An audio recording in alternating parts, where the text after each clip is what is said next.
Shanse, hello, and welcome to the Matriarch Movement video podcast. I'm your host, Shayla Olette Stonechild, and I'm super excited to have Jori Brennon here with me today. He is a talented two-spirit queer bead artist who crafts impressive and thought-provoking accessories from handbags to hair pieces and earrings.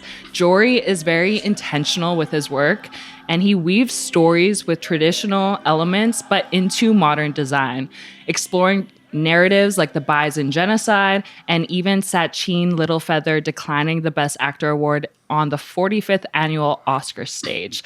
I've known Jori for a few years now, and I feel like your work just keeps getting better and better each year. I still have to own a piece, but they go like that. So hopefully one day I'll own something in my closet. But for listeners that may not know you, is there anything else you would like to share?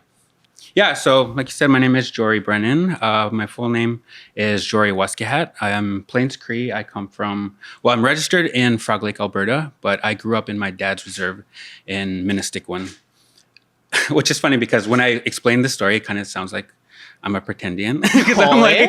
I'm registered in Frog Lake. I grew up in my dad's reserve, Minnestickwin, which is like a subset. So it's called Moody Lake, which is a part of Minnestickwin. Okay. So I was like 3. So the area, Treaty 6 is my area.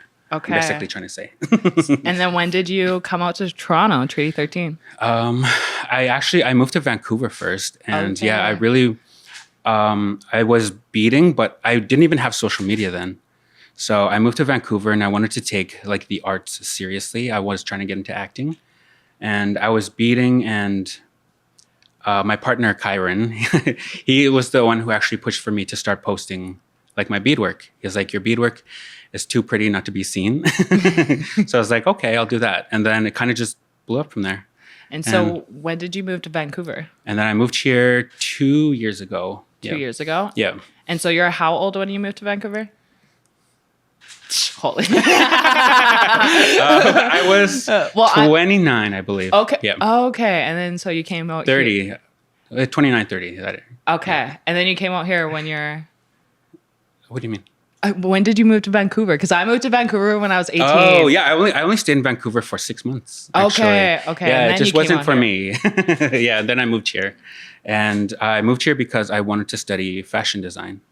So, yeah. So how has that transition been for you, going from Treaty 6 to now going to Treaty 13, the big city? What was that like for you? And why did you want to come to Toronto? I wanted to come to Toronto because of the culture. You know, there's such like a bustling art scene here, and the fashion here is incredible. And I know just so many like young Indigenous people come here to take their dreams seriously. So that's what I wanted to do. And how long what was the first piece of beadwork that you made ever? And how has that journey been like for you to get into beadwork? Where did that all begin? Actually, I started beading just before the pandemic.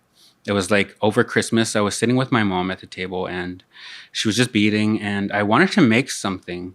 So I was like, hey, can you teach me how to bead? So she taught me how to bead this little medallion, and I like strung, like it actually came out really nice. So did it? I like to think I was born to do this.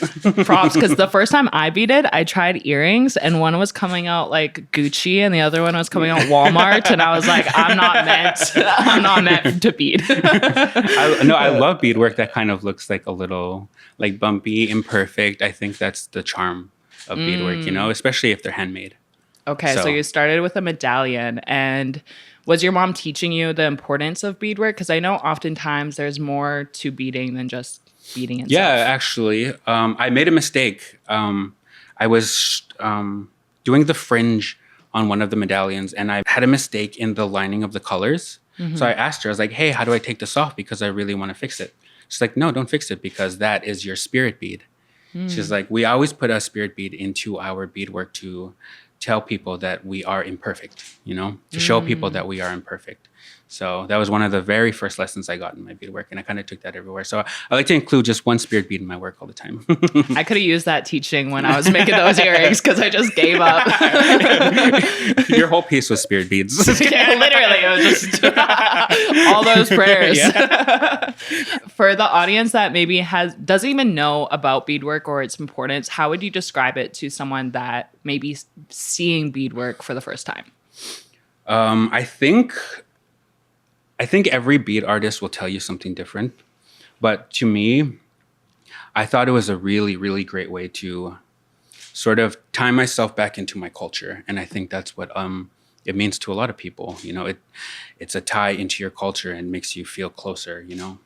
And a lot of people who are bead artists now are reconnecting. So, and I often have heard from different beadwork artists that, you know, they're usually only beading when they're in a good mood or when they feel like they're maybe in the right headspace. Mm-hmm. Does that go the same for you? Yeah, I think you have to be intentional when you bead, you know, because you're putting your spirit into your art. So if you're, I don't know, in a bad mood or you've been on a bender or two. Haven't been home all weekend. Yeah. Maybe, you know, hold off for a little bit. But like I said, it's up to like the individual artist. But I know a lot of people share the sentiment of beading when you're in the right headspace because your spirit goes into your beadwork.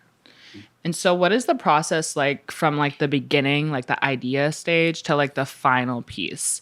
And for me, like, I don't have that much patience, to be honest. So like I start with the idea and that's all it is.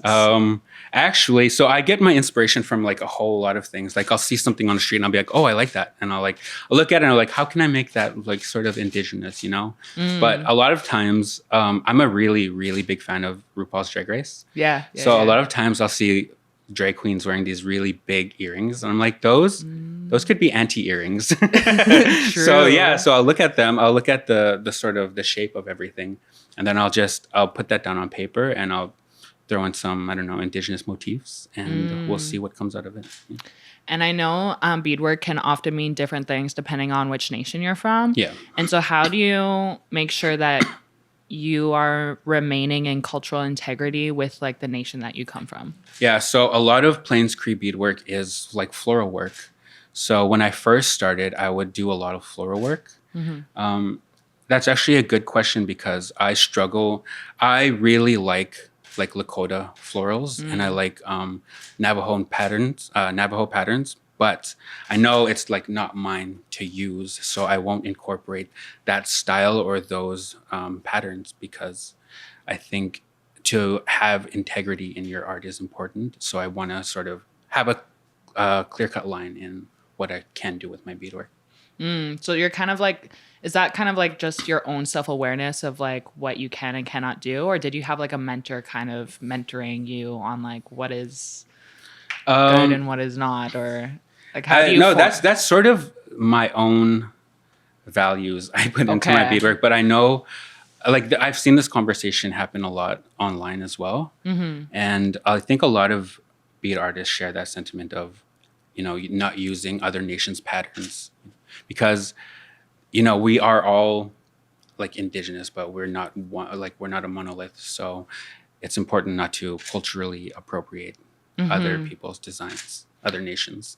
And I think that's also a question often in non-Indigenous spaces too is, you know, am I culturally appropriating if I'm wearing beaded earrings? I'm assume that's a question you also often get. So yeah. Can anyone wear your work? Yeah, I think it happens with like every video I create or every earring launch that I, you know, sell. People are like, oh, I'm not Indigenous. Can I wear these? I'm like, hell yeah. You know, you're putting money directly into the artist's pockets. So I think you should wear beadwork and as often as you can. I think your work also, I'm so surprised that you just started learning during the pandemic because your beadwork is very, very good. Like I said, I was born to do this, I think. No, just kidding. Right. Well, we had the pandemic, so that, like I had nothing else to do but literally just sit and bead like day after day for like 10 hours at a time. And my back does not thank me for it. Well, I know how to teach yoga. So if you ever need. That's true. Yeah. We can do a swap. You can swap me beaded earrings. I'll swap you a yoga routine. Bartering. Yeah, bartering. There we go. You mentioned that the first piece that you've ever created was a medallion. Yeah. How has that shifted or changed? Like what else do you focus on now? Has that shifted for you? Do you just bead medallions? What does that look like? No. So I'm trying to transition into more of a fashion space. So currently I'm working on a collection of purses. So I'm kind of moving away from just using sort of like indigenous patterns or like indigenous motifs a lot in my work, because I don't want to pigeonhole myself into just creating what people think indigenous art is supposed to look like, So I will still use like beadworks, and yes, I'll use patterns, but they won't be like the main focal point of the piece. Like they'll be a little different. So you're kind of like taking beadwork, but like turning it into things that we would use like every day. Yeah. Okay. Yep. And how has those moments in your career, for example, when you made Buffy St. Marie, was it a beaded bag? Yeah, it was a beaded bag, actually. So I have this series where I spotlight like I think important historical indigenous figures. And I did one on Buffy, Sasheen, and I just find something that they've previously worn. And for me, or for Buffy in her case, was her guitar strap.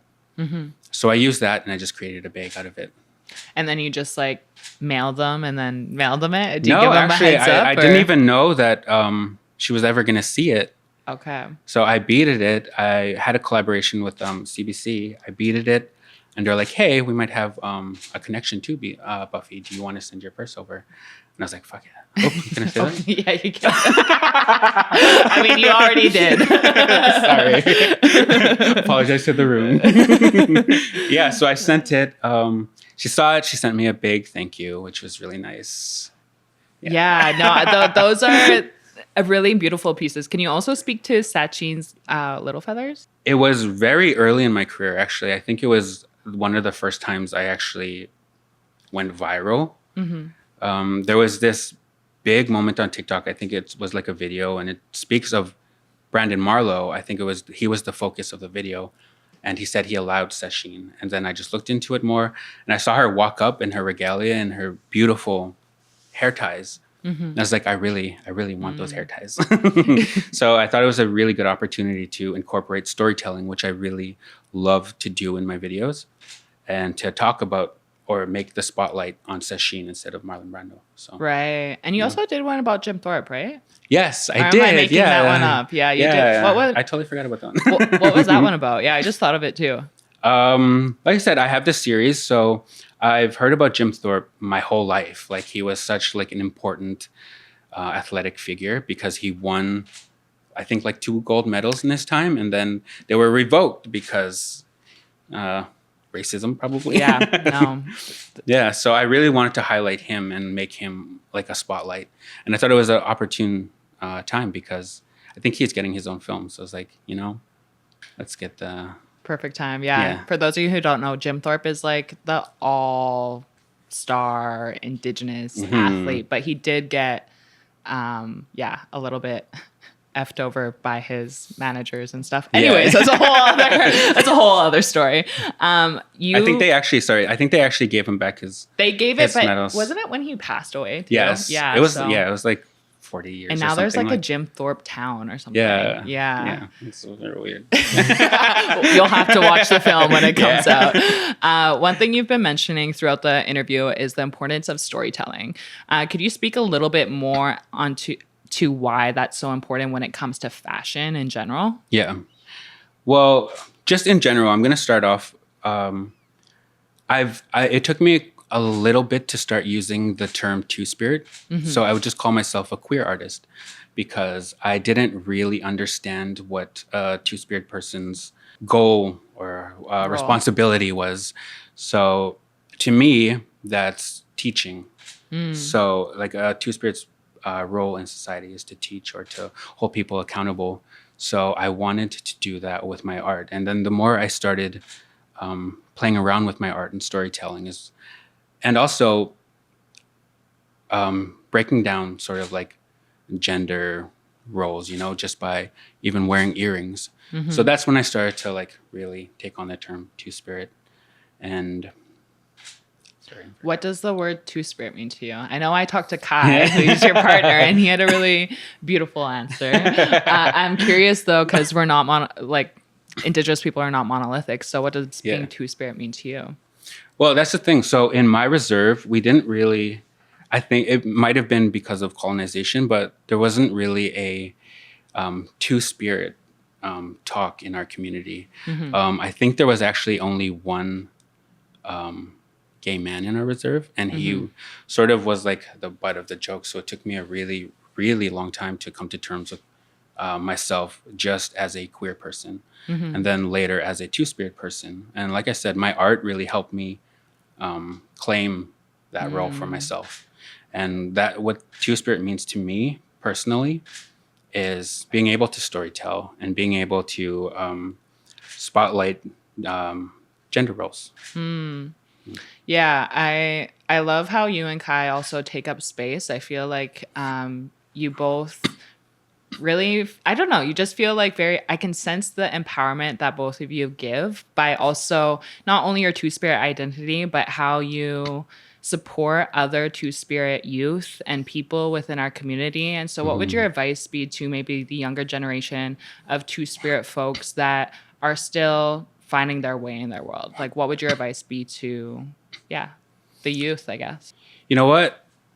I'm very happy with the way society currently is heading, where being two-spirit or being queer isn't as much of a big deal, which I think we've come a long way since, when I was coming out of the closet. So I think my advice to queer two-spirit youth is to find a really, really good community, surround yourself with like-minded people, like people like Kai, ask them for advice, and they reach out to people because people have a plethora of resources to be able to give. And I feel like Toronto is a really good hub for that too. It is. So I actually, in my day job, I work with two-spirit people of the First Nations, and I'm actually a crisis response worker, and I just work in the mental health sector. So supporting other youth. Yeah. Okay. Exactly. And so now that it sounds like you've worn a few hats over the last couple of years. What do you hope to see within your own life in the next year? Like, what are your kind of dreams and goals? Do you want to be a full-time beadwork artist? Do you want to see more beadwork within mainstream fashion? What are your goals for the next little bit? Yeah, well, yes to more beadwork in mainstream fashion. I think people still view what we do as bead artists as just being crafts, like arts and crafts. It's not really at the point yet where people define it as luxury items, but I think we're getting there. And I like the transition to it's really nice. But I do, for myself, I see launching a clothing line next. Launching a clothing line? Okay. And I really want to incorporate beadwork into my pieces that I wear, actually on the clothes. And so it'd be one of a kind, staple pieces. Yeah. Okay. Yeah, definitely. And it's taken me a while. So I moved here 2 years ago to try and launch a clothing line.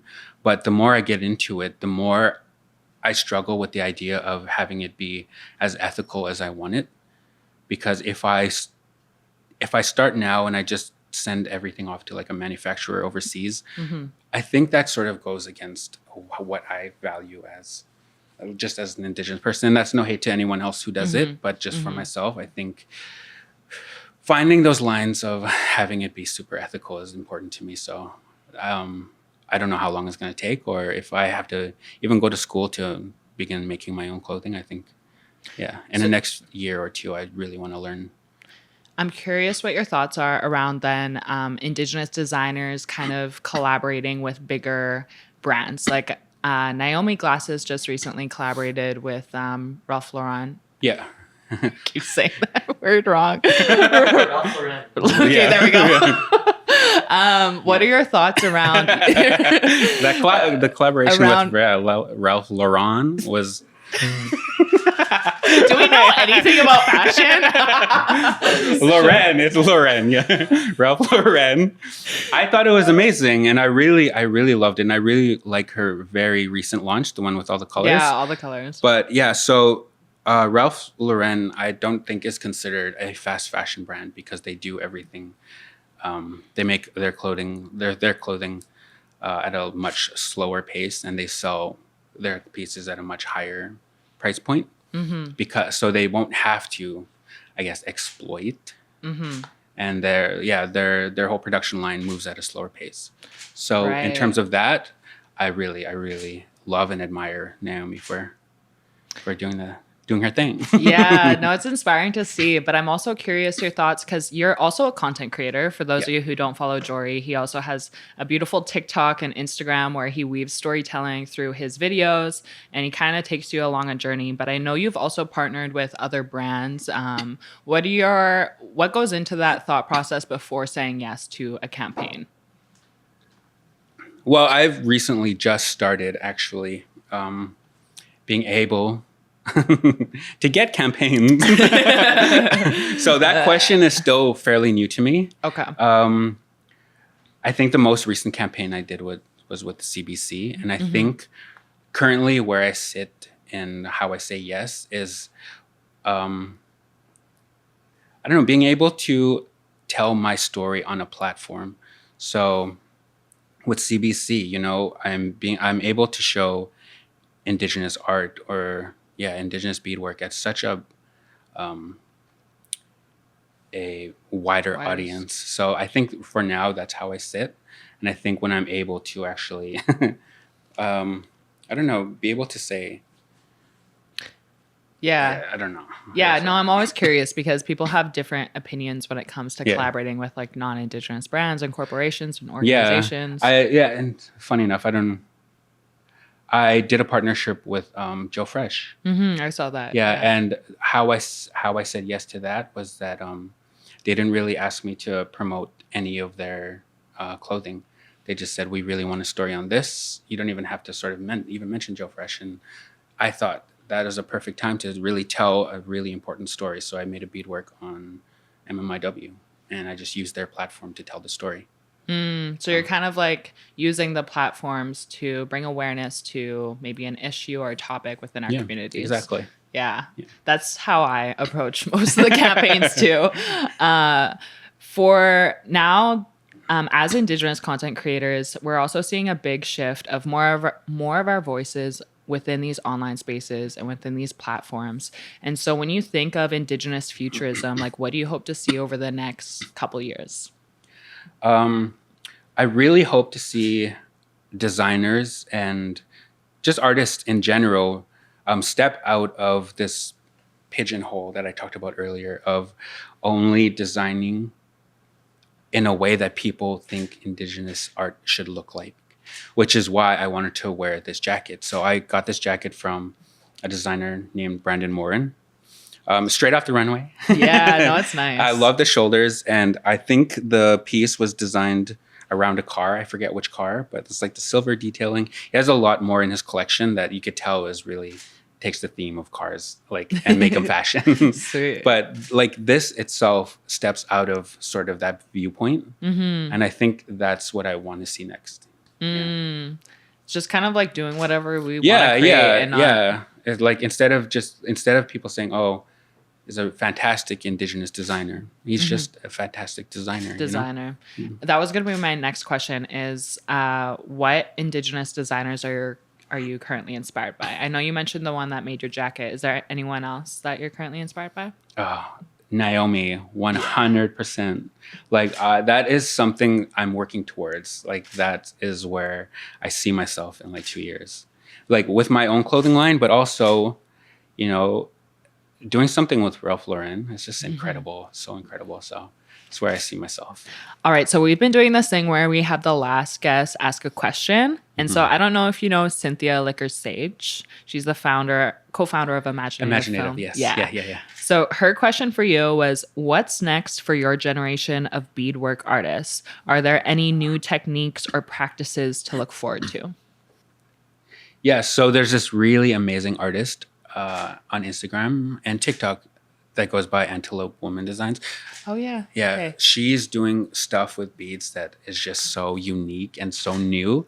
So I think that's what I see next for bead artists as well. You know, to play around with beads, to make them look different, to not only to fall back on it, use like Indigenous specific patterns, and to just, I don't know, create whatever they feel they want to create. You know, it doesn't have to look a certain way. So, and what are you creating for the next year? How can people support everything that you're up to?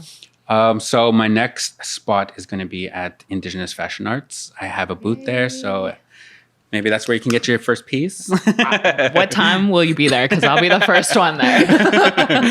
But right now I'm working on a collection of mini purses. So I want them to be like small and like really petite. Like so small that you can only put your like lipstick in. Like I just want them to just like just to be like this. Yeah, your chippins. Yeah. So that's gonna be next. Okay, so that's gonna be at Toronto Fashion Arts. Yes. Okay. Indigenous Fashion Arts. Toronto Indigenous Fashion Arts, which I'm supposed to model in, so I'll see you there. Yes. Where can listeners follow you and support everything that you're up to? They can all follow me at Jori Brennon on Instagram. Okay. Well, thank you so much, Jori, for joining the Matriarch Movement podcast. I'm super inspired not only by your outfit, but your story. And continuing to support everything that you're making, creating. And I can't wait till your fashion line also drops.